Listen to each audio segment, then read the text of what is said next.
She stood before the hallway mirror in 1958, gloves already on, and would not open the front door until every rule was checked. What were these 25 unspoken rules? This was not vanity, and it never felt like vanity to the women who lived it. It was a whole silent system, built after the war, when Christian Dior's new look brought back yards of fabric the world had rationed for years. By 1958, that silhouette was not a trend anymore. It was simply how a respectable woman got dressed every single day without needing to think twice about it. Before the new look, wartime fabric rationing had forced narrow skirts, short hems, and bare shoulders on nearly every American woman for years, a limitation nobody had chosen for herself. Dior's yards of extravagant fabric felt less like a fashion statement and more like exhaling after holding a breath for half a decade. That contrast is why the silhouette took hold so completely and so fast across an entire country. Rule 1. The girdle went on before anything else, before the dress, before the stockings, before a single other decision was made. Not for looks alone. Foundation garment ads of the era talked about posture and control, about a woman holding herself correctly, the way her mother had. A soft body was thought careless. A controlled one was thought disciplined, and discipline was the whole point. Nearly every adult woman in America owned one, whether she was rich, poor, married, or single. Trade estimates from the foundations industry put girdle ownership at roughly 9 in 10 women by the mid-1950s. Warners and Playtex fought for that market with everything they had because a girdle was not optional. It was the invisible frame the entire outfit was built on top of, unseen and unremarkable. It is easy from a modern chair to call this oppressive, and there is truth in that. But it is worth remembering it was never framed to the women themselves as punishment. It was framed as competence, the same way learning to keep a clean kitchen or a balanced checkbook was framed. Whether that framing was fair is a separate question from whether it was believed. Rule 2. The bra came next, and it had a shape of its own. The bullet silhouette, popularized by brands like Maidenform, was not subtle. It was structured, pointed, unmistakable under a sweater.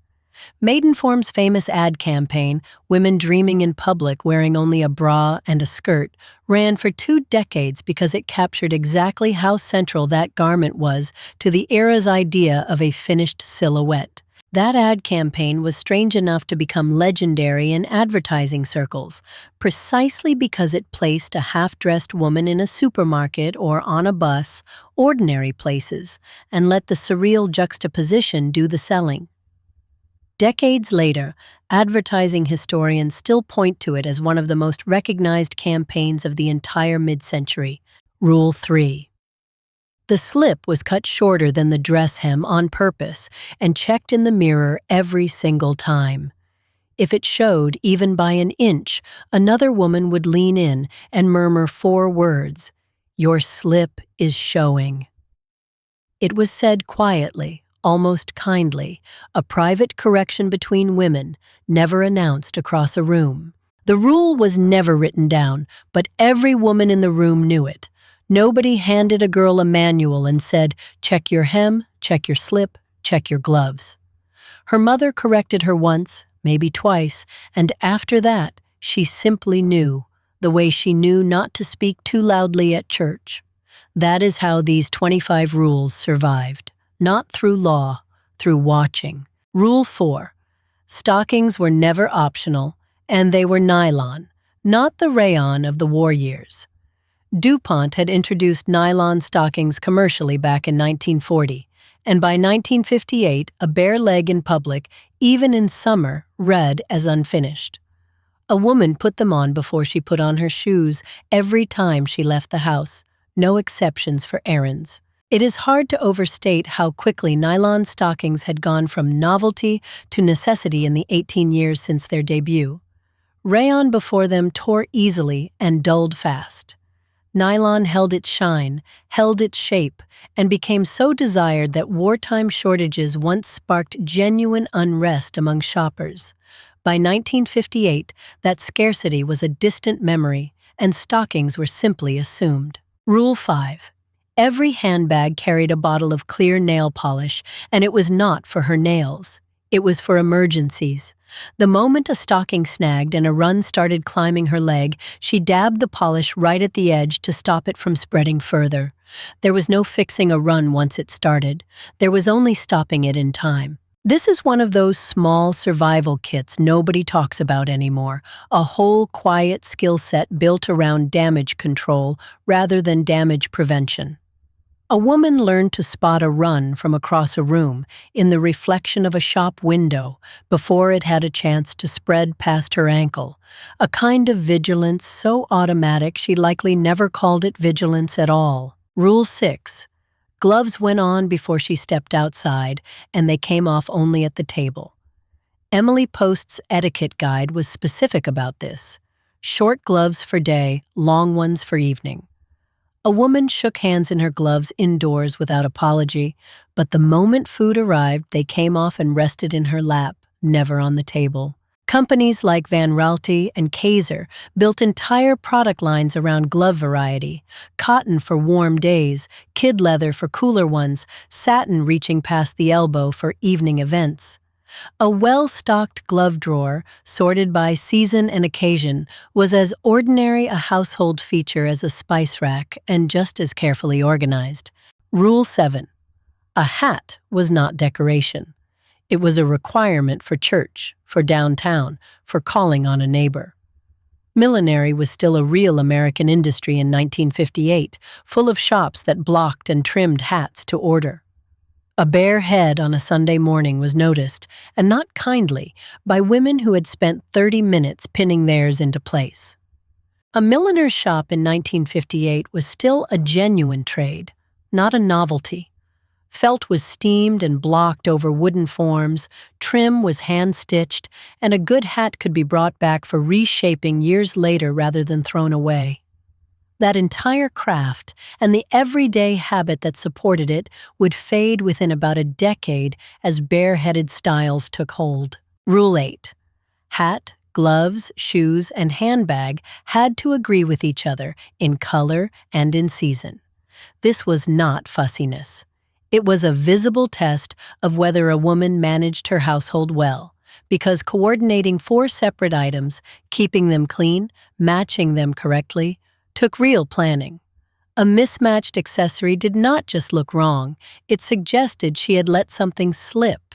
Rule 9. White was for summer only, and everyone knew exactly when it ended. The unwritten line fell on Labor Day, the first Monday in September. White shoes, white gloves, light colors, all of it packed away the week after, whether the weather agreed or not. It disappeared from polite company, but it still works as a rule of thumb even now. That rule did not start as etiquette. It started as class signaling decades earlier, among wealthy families who could afford to leave the city for a summer resort and needed a way to show who belonged to that world and who did not. By 1958, nobody remembered the origin. They just knew white after September looked wrong, and that was enough.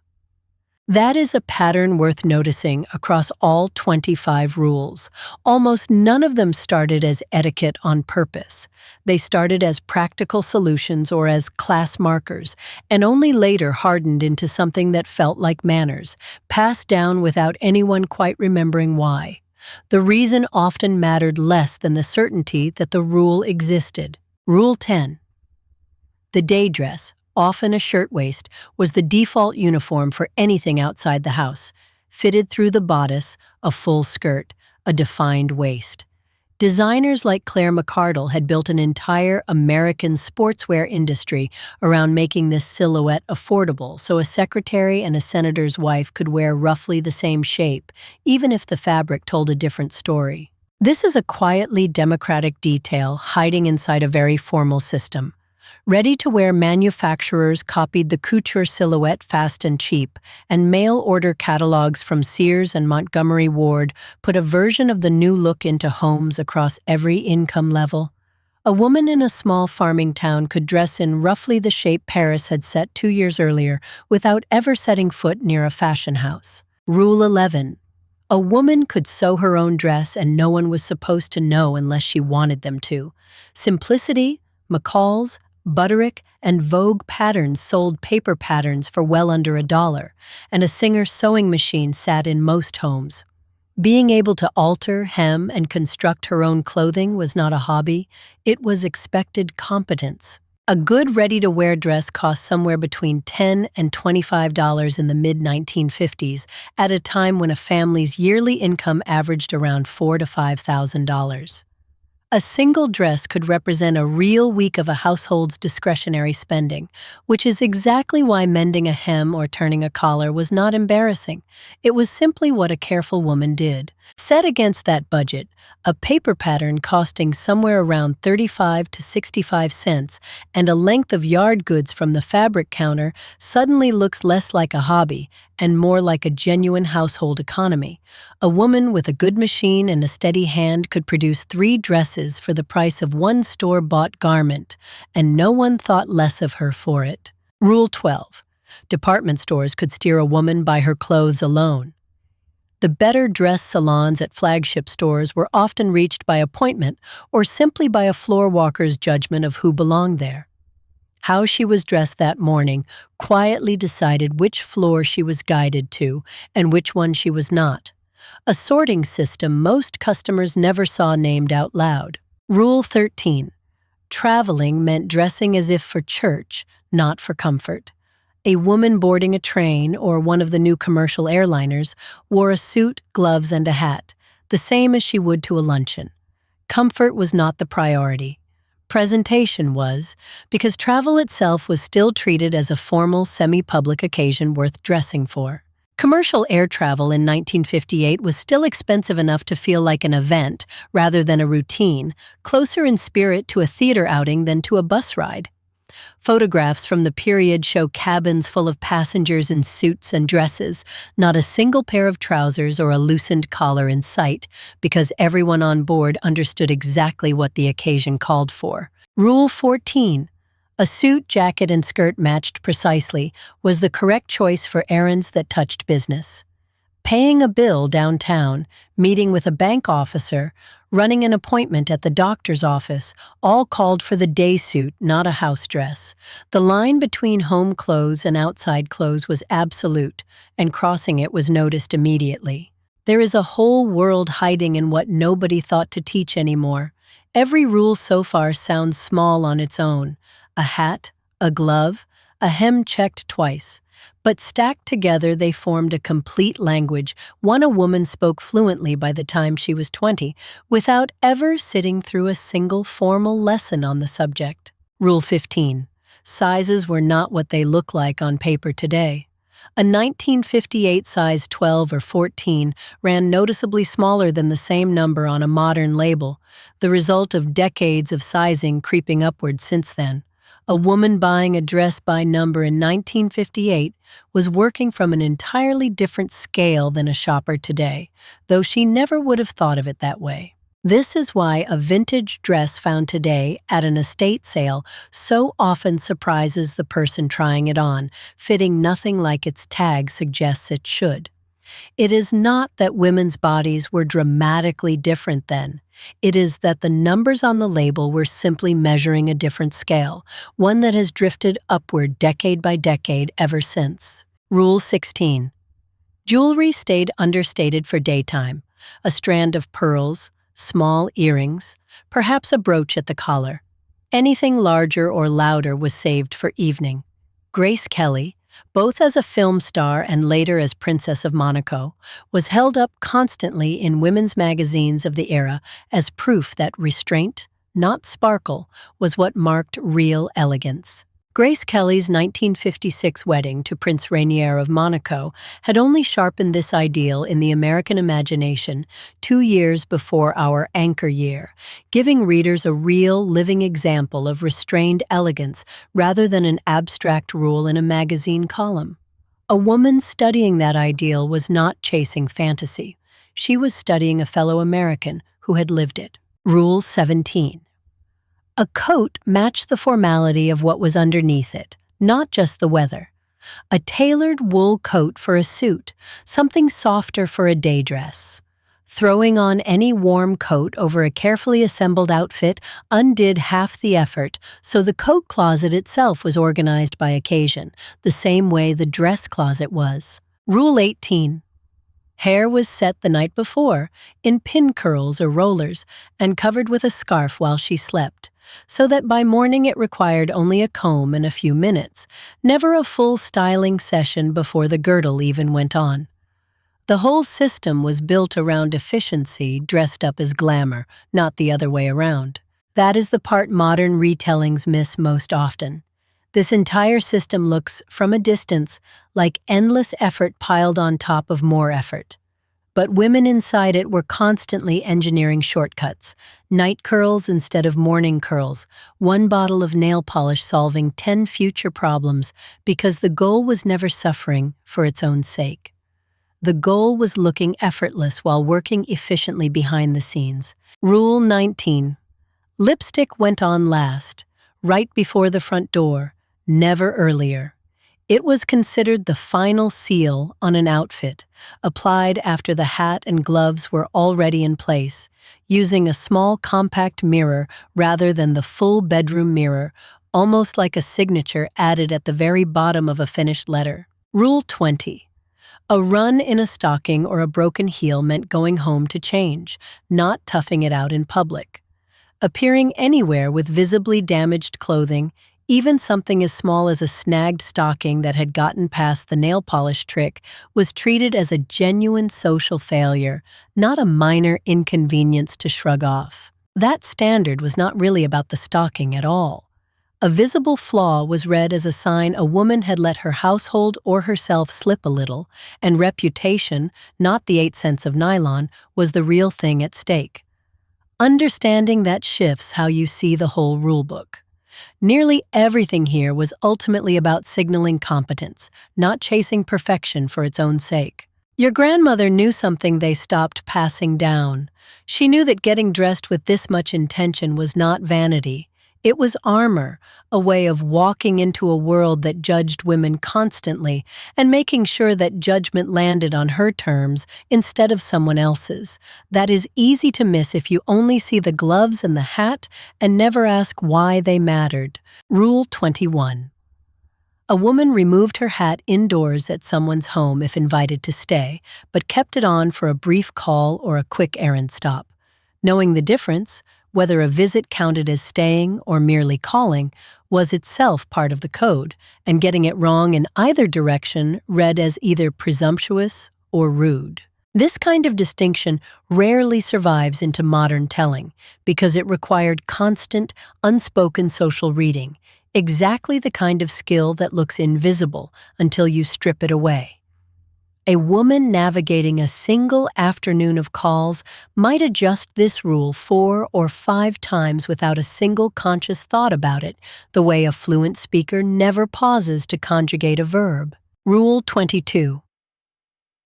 Perfume was applied sparingly at the wrists and behind the ears, never sprayed into the air, and walked through the way it sometimes is today. A woman's scent was meant to be noticed only up close, in conversation, a private detail rather than something that announced her presence before she entered a room. Rule 23. Trousers existed, capri pants especially were gaining ground by the late 1950s among younger women, but they were still considered leisure or beach clothing, never appropriate for church, downtown errands, or calling on anyone. A woman in trousers on a Tuesday afternoon downtown would have drawn a second glance in 1958, whether anyone said anything or not. Capri pants were themselves a small crack in the entire system, one of the earliest signs that comfort and formality were about to start pulling apart from each other. In 1958, that crack was still small, mostly confined to seaside towns and younger crowds, but within a few years, it would widen into an entirely different relationship between American women and their clothes. Rule 24. Undergarments were never visible even as an outline. A slip, a girdle seam, a bra strap catching the light through a blouse, any of it was quietly corrected the moment it was noticed by a mother, a sister, or a friend leaning close to whisper. The goal was a seamless, composed silhouette from the outside, whatever architecture held it together underneath. Rule 25, and the quiet spine of every rule before it. A lady dressed for the room she was about to enter, not for herself alone. Church asked for one thing, a luncheon another, a train platform something else again. Reading the room correctly every single time before she ever opened the front door was the real skill hiding underneath every hat and glove. It disappeared from polite company, but it still works.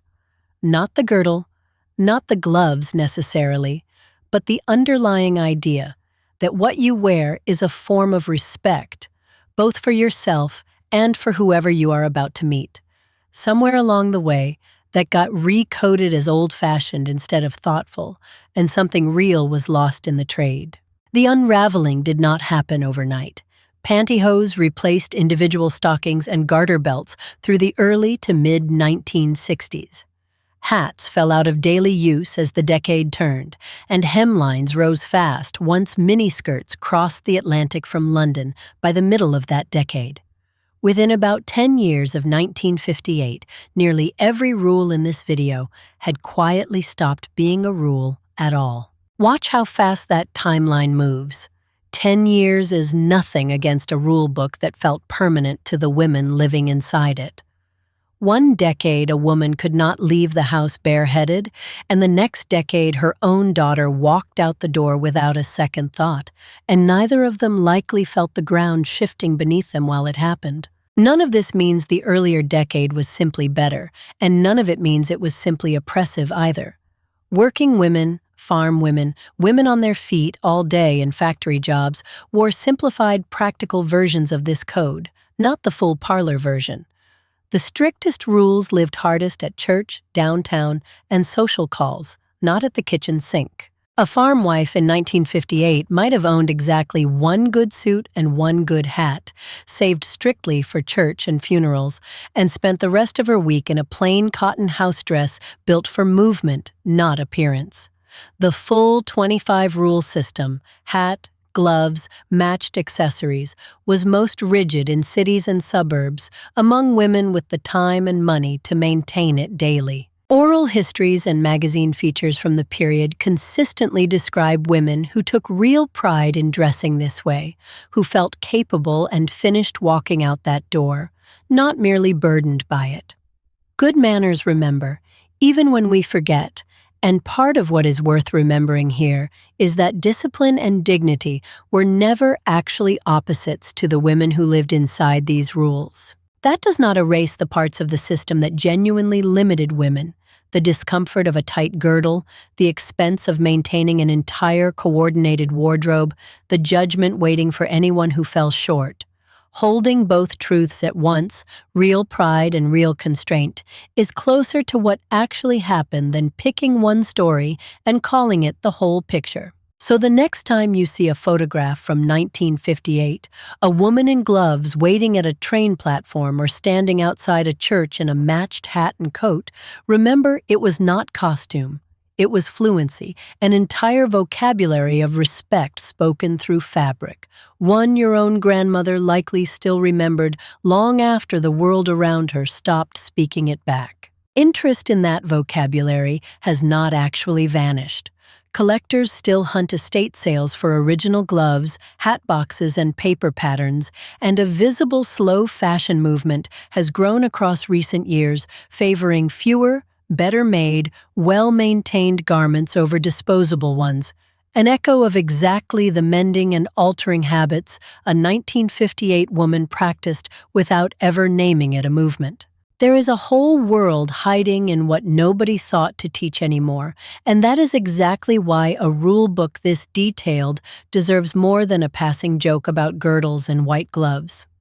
25 rules, each one small, each one silent, together built a working system that an entire generation of American women carried out flawlessly every single morning without complaint. Consider what it took just to leave for a simple luncheon: girdle, bra, slip, stockings, garter belt, the dress itself, matching gloves, a hat pinned exactly right, coordinated shoes and handbag, and lipstick applied last of all at the door. 10 distinct decisions, made correctly, before she had even said good morning to a single person outside her own home. It disappeared from polite company, but it still works, and not just as sentiment.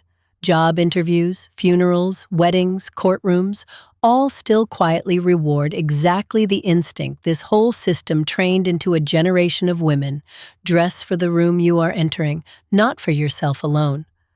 The specific garments changed completely over the decades that followed. The underlying judgment call never actually left us, even after everyone stopped naming it out loud. It is worth pausing on Emily Post and Amy Vanderbilt here, because their etiquette books were not abstract philosophy sitting on a shelf. They were reference manuals, consulted the way a modern household might consult a recipe or an instruction sheet, specific enough to settle an argument between a mother and daughter about exactly when a glove came off. Good manners remember, even when we forget, and these books are one reason the rules survived as clearly as they did. A woman uncertain whether a quick neighborly visit called for removing her hat could simply check the page, and within a paragraph the ambiguity was resolved decisively, the same way it had been resolved for thousands of other households across the country. Your grandmother knew something they stopped passing down, and part of what she knew is that a rule this rigid still had room for personality inside it. Two women could both follow every one of these 25 rules perfectly and still look nothing alike, one favoring bold color, another favoring quiet neutrals, because the rules governed structure, not soul. That is perhaps the most overlooked truth in all 25 rules. Structure was never meant to erase a woman's identity. It was meant to give her a stable, unspoken framework so that everything she chose within it, a particular shade of lipstick, a favorite brooch, a signature scarf, carried more weight, precisely because the frame around it never wavered. There is a whole world hiding in what nobody thought to teach anymore, and once you see these 25 rules clearly, ordinary vintage photographs stop looking simply nostalgic and start looking almost like coded messages. Every glove and hat and hemline quietly telling you where that woman was headed and how seriously she took getting there. We covered the girdle, the bra, the slip, the stockings, the emergency polish, the gloves, the hat, the matching accessories, the seasonal color line, the shirtwaist dress, home sewing, the department store sorting, dressing for travel, and the day suit. That is 14 rules already, each one a small, exact, unspoken standard a woman met without ever being formally taught it. Then came the size scale that no longer matches today's restrained daytime jewelry, the matching coat, hair set the night before, lipstick applied last, damage that meant going straight home, knowing when to remove a hat indoors, sparing perfume, trousers kept strictly casual, and undergarments that were never allowed to show. 11 more, all of them equally unspoken, equally absolute. And the final rule, dressing for the room rather than for herself, ties every other rule in this video together into a single quiet philosophy. 25 specific standards, one underlying idea, repeated so consistently across an entire decade of American life that it stopped feeling like a rule at all and simply became who a woman was. It disappeared from polite company, but it still works, and that is the real reason this channel keeps returning to a decade most of the internet only remembers in punchlines. Underneath the gloves and the girdles was a working philosophy about care, attention, and respect, one that modern culture discarded without ever building a replacement for it. Your grandmother knew something they stopped passing down, and if you were lucky enough to watch her get ready for church or a luncheon, you likely saw every one of these 25 rules performed without a single wasted motion.